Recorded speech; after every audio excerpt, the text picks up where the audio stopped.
नमस्कार विद्यार्थी मित्रांनो, स्वागत आहे तुम्हा सर्वांचं महान नोकरी एक्सप्रेस या आपल्या मराठी यूट्यूब चॅनलवरती। तर बघा विद्यार्थी मित्रांनो, नवी मुंबई महानगरपालिका भरती 2025 साठी तांत्रिक अति संभाव्य प्रश्न उत्तरे आपण बघत आहोत।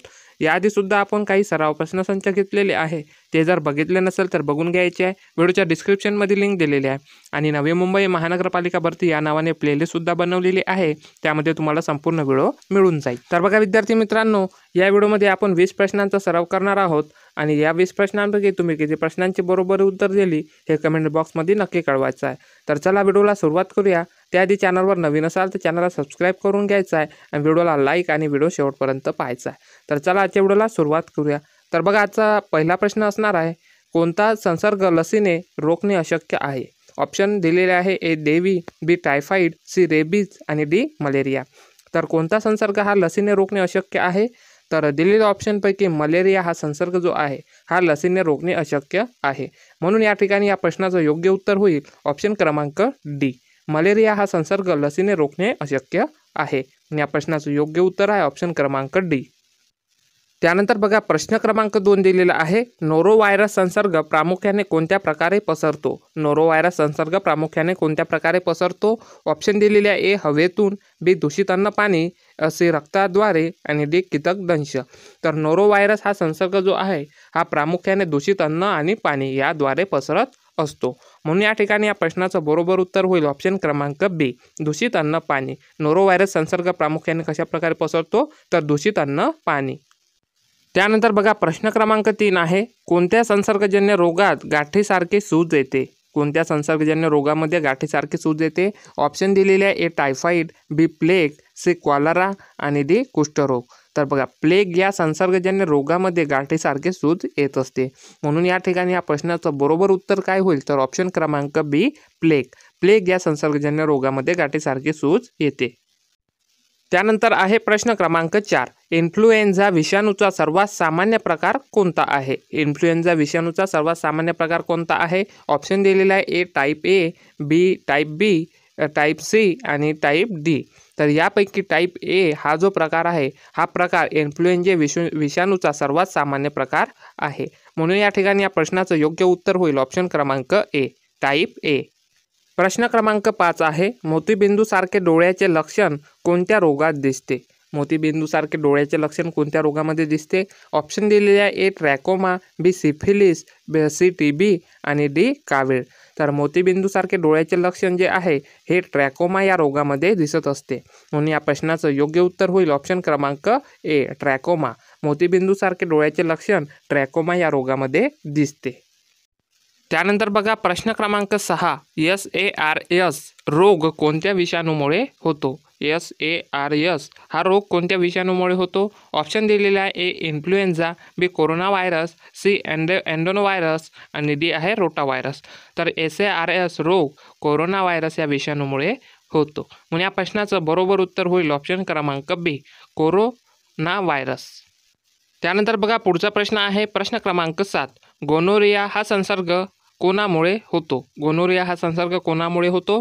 ऑप्शन दिलेले आहे, ए ट्रेपोनेमा, बी HIV, सी नायसेरिया गोनोरिया आणि डी आहे HPV।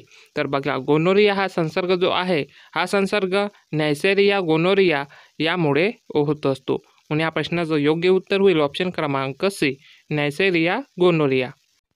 त्यानंतर बघा प्रश्न क्रमांक 8 आहे, कोविड-19ची RT-PCR चाचणी कोणत्या आधारावर कार्य करते? कोविड-19ची RT-PCR चाचणी कोणत्या आधारावर कार्य करते? ऑप्शन दिलेले आहे, प्रतिजैविक, RNA शोधणे, सी अँटीबॉडी आणि डी पेशीची गणना। तर कोविड-19ची RT-PCR चाचणी जी आहे ती RNA शोधणे या आधारावर कार्य करत असते, म्हणून या ठिकाणी या प्रश्नाचं योग्य उत्तर होईल ऑप्शन क्रमांक बी, RNA शोधणे। त्यानंतर बघा प्रश्न क्रमांक 9 आहे, डेंग्यूमध्ये कोणती चाचणी लवकर निदानासाठी उपयुक्त असते? डेंग्यूमध्ये कोणती चाचणी लवकर निदानासाठी उपयुक्त असते? ऑप्शन दिलेले आहे, Widal test, B NS1 antigen test, C ELISA for IgM आणि डी CT स्कॅन। तर डेंग्यूमध्ये कोणती चाचणी ही लवकर निदानासाठी उपयुक्त असते? तर NS1 अँटीजन टेस्ट ही चाचणी लवकर निदानासाठी उपयुक्त असते, म्हणून या प्रश्नाचं योग्य उत्तर होईल ऑप्शन क्रमांक बी, NS1 अँटीजन टेस्ट। त्यानंतर बघा प्रश्न क्रमांक 10, कुठला संसर्गजन्य रोग मुळेने अधिक प्रमाणात आढळतो? तर कुठला संसर्गजन्य रोग जो आहे हा मुळेने अधिक प्रमाणात आढळतो? ऑप्शन दिलेले आहे: ए टायफॉइड, बी कुष्ठरोग, सी कॉलरा आणि डी हर्पीज. तर कॉलरा हा जो रोग आहे हा रोग मुळेने अधिक प्रमाणात आवडतो. म्हणून या प्रश्नाचं योग्य उत्तर होईल ऑप्शन क्रमांक सी, कॉलरा. कॉलरा हा संसर्गजन्य रोग मुळेने अधिक प्रमाणात आवडतो.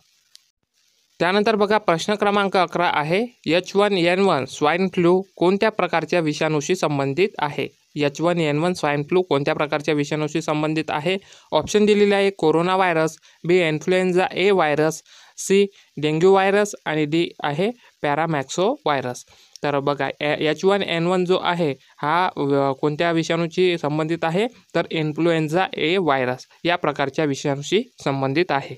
म्हणून या ठिकाणी या प्रश्नाचं योग्य उत्तर होईल ऑप्शन क्रमांक बी, इन्फ्लुएन्झा ए व्हायरस. H1N1 स्वाईन फ्लू कोणत्या प्रकारच्या विषाणूशी संबंधित आहे? तर इन्फ्लुएन्झा ए व्हायरस या विषाणूशी संबंधित आहे. त्यानंतर आहे प्रश्न क्रमांक 12. कोणत्या संसर्गजन्य रोगात तोंडाच्या आतील भागात कॉप्लिक स्पॉट्स दिसतात? ऑप्शन दिलेले आहे: ए डेंग्यू, बी चिकनपॉक्स, सी गोवर आणि डी कुष्ठरोग. तर कोणत्या संसर्गजन्य रोगामध्ये तोंडाच्या आतील भागात कॉप्लिक स्पॉट दिसत असतात? तर गोवर या संसर्गजन्य रोगामध्ये तोंडाच्या आतील भागात कॉप्लिक स्पॉट्स दिसतात. म्हणून या ठिकाणी या प्रश्नाचं योग्य उत्तर होईल ऑप्शन क्रमांक सी, गोवर. त्यानंतर आहे प्रश्न क्रमांक 13. HIV रुग्ण कोणत्या आजारासाठी जास्त संवेदनशील असतो? HIV रुग्ण कोणत्या आजारासाठी जास्त संवेदनशील असतो? ऑप्शन दिलेला आहे: ए मलेरिया, बी क्षयरोग, सी डेंग्यू आणि डी कॉलरा. तर HIV रुग्ण जो आहे हा क्षयरोग या आजारासाठी जास्त संवेदनशील असतो. म्हणून या ठिकाणी या प्रश्नाचं बरोबर उत्तर होईल ऑप्शन क्रमांक बी, क्षयरोग. त्यानंतर बघा प्रश्न क्रमांक 14 दिलेला आहे: लसण्या कोणत्या आधीच्या संक्रमणामुळे होतात? लसण्या कोणत्या आधीच्या संक्रमणामुळे होतात? ऑप्शन दिलेला आहे: एक आहे हर्पोज, बी गोवर, सी चिकनपॉक्स आणि डी HPV. तर लसण्या जो आहे हा चिकनपॉक्स या आधीच्या संक्रमणामुळे होत असतात. म्हणून या ठिकाणी या प्रश्नाचं योग्य उत्तर होईल ऑप्शन क्रमांक सी, चिकनपॉक्स.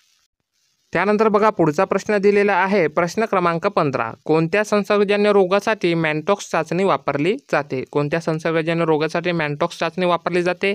ऑप्शन दिलेले आहे: ए डेंग्यू, बी कॉलरा, सी क्षयरोग आणि डी सिफिलिस. तर बघा क्षयरोग या संसर्गजन्य रोगासाठी मॅन्टॉक्स चाचणी ही वापरली जात असते. म्हणून या ठिकाणी या प्रश्नाचं बरोबर उत्तर होईल ऑप्शन क्रमांक सी, क्षयरोग या संसर्गजन्य रोगासाठी मॅन्टॉक्स चाचणी वापरली जाते. त्यानंतर आहे प्रश्न क्रमांक 16. कावीळ प्रकार प्रामुख्याने कशामुळे पसरतो? कावीळ जो आहे तो प्रामुख्याने कशामुळे पसरतो? ऑप्शन दिलेला आहे: ए रक्ताद्वारे, बी लैंगिक संबंधातून, सी दूषित पाणी आणि डी डास.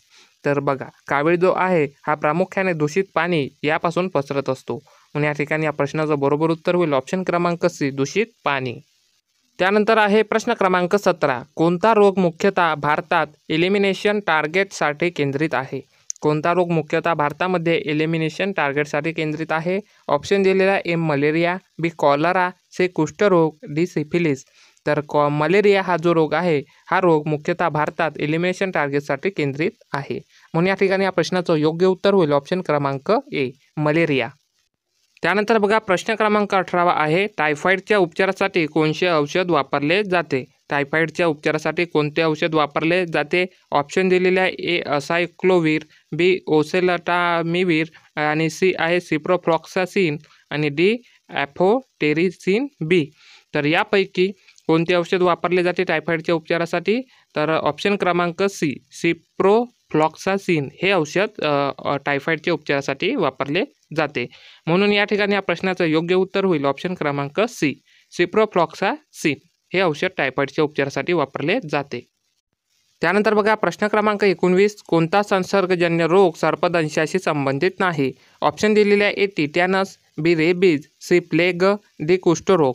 तर यापैकी कुष्ठरोग जो आहे हा संसर्गजन्य रोग सर्पदंशाशी संबंधित नाही. म्हणून या ठिकाणी या प्रश्नाचं बरोबर उत्तर होईल ऑप्शन क्रमांक डी, कुष्ठरोग हा संसर्गजन्य रोग सर्पदंशाशी संबंधित नाही. त्यानंतर बघा प्रश्न क्रमांक 20 आहे: स्त्री गर्भपात व नवजात मृत्यू या संदर्भात कोणता संसर्ग महत्त्वाचा आहे? ऑप्शन दिलेले आहे: ट्रायपॅनोसोमायसिस, बी आहे टॉक्सोप्लाझमोसिस, सी कुष्ठरोग आणि डी कॉलरा. तर स्त्री गर्भपात व नवजात मृत्यू या संदर्भात कोणता संसर्ग महत्त्वाचा आहे? तर टॉक्सोप्लाझमोसिस हा संसर्ग महत्त्वाचा आहे. म्हणून या ठिकाणी या प्रश्नाचं बरोबर उत्तर होईल ऑप्शन क्रमांक बी, टॉक्सोप्लाझ्मोसिस. तर बघा विद्यार्थी मित्रांनो, या व्हिडिओमध्ये आपण 20 प्रश्नांचा सराव केलेला आहे. या 20 प्रश्नांपैकी तुम्ही किती प्रश्नांची बरोबर उत्तरे दिली हे कमेंट बॉक्समध्ये नक्की कळवायचं आहे. तर अशाच प्रकारच्या व्हिडिओसाठी आपल्या चॅनलला सबस्क्राईबसुद्धा करून ठेवायचं आहे. व्हिडिओ आवडल्यास व्हिडिओला लाईक आणि चॅनलला सबस्क्राईबसुद्धा करून घ्यायचं आहे. तर चला भेटूया पुढच्या एका नवीन व्हिडिओमध्ये. तोपर्यंत धन्यवाद.